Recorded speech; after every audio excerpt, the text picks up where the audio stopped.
संत प्रवर श्री श्री 1008 नर्मदानंद बाबजी द्वारा जल, जंगल और जीवों के संरक्षण को लेकर संकल्पित 12 ज्योतिर्लिंग की लगभग 12,000 किलोमीटर की पदयात्रा राष्ट्रीय धर्म विजय पदयात्रा 10 ज्योतिर्लिंगों पर अपना संकल्प पूर्ण कर निरंतर 15 माह से पैदल भ्रमण करते हुए अपने अगले पड़ाव पर आज राजा भोज की नगरी धार में प्रवेश कर रही है।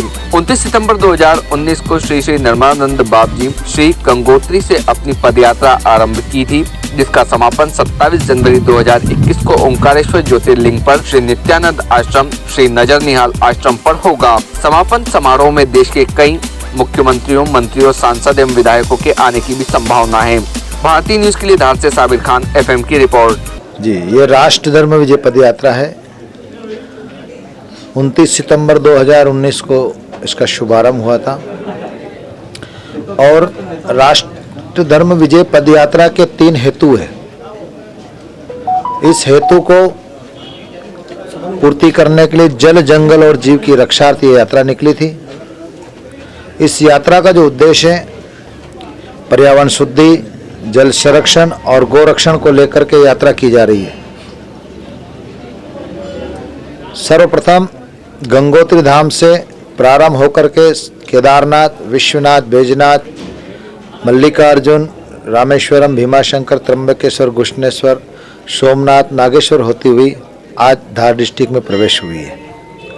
इस यात्रा के उद्देश्यों के साथ साथ में हमारी सनातन संस्कृति, गौ माता का रक्षण एवं जगत के अंदर जो आज विविधता में एकता हो, इस प्रकार की जो समरसता है, उस समरसता को बिठाने का कार्यक्रम संतों के माध्यम से ही सफल हो सकता है। ऐसा नहीं कि एक संत करे, सभी संत के समाज के लोगों को मिल करके इस भारतवर्ष में हमारे यहाँ 6,200,000 करीब गांव हैं और 20 लाख करीब इस देश में संत हैं। और सभी संत यदि अपना कर्तव्य समझ लें कि समाज के अंदर रह करके हम यदि सफलता के और सनातन संस्कृति का रक्षण करना चाहेंगे तो उसलिए एक गांव में 3 संत हिस्से में आते हैं, 6 या 18, और ऐसे सभी लोग मिल करके इस संस्कृति के रक्षण हेतु यदि आगे बढ़ते हैं तो हम सब मिल करके इस कार्य को सफल कर सकते हैं। ये भारत देश हिंदू राष्ट्र था, हिंदू राष्ट्र है और हिंदू राष्ट्र रहेगा।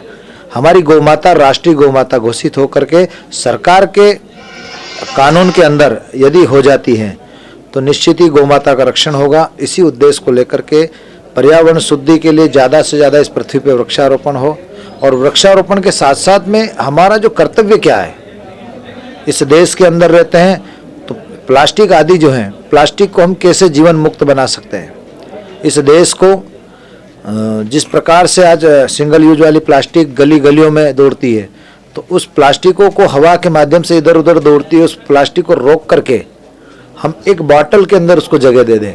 जैसे बिस्लरी पानी की बाटल होती है, उस बाटल के अंदर सारे कचरे को हम नित्य भर दें तो हमारे 4 घर का कचरा एक दिन में पूरे बाटल में एक कचरा आ जाता है। उस कचरे को करके जहाँ रोड बनते हैं और रोड के अंदर उसको दबा दी जाए और ऊपर से अगर वापस रोड बन जाता है तो कभी भी वो प्लास्टिक की वजह से रोड दबेगा भी नहीं, और हमारी जो पर्यावरण को दूषित करा जो प्लास्टिक, उससे हम निजात पा सकते हैं। Subscribe now to most exciting channel ever.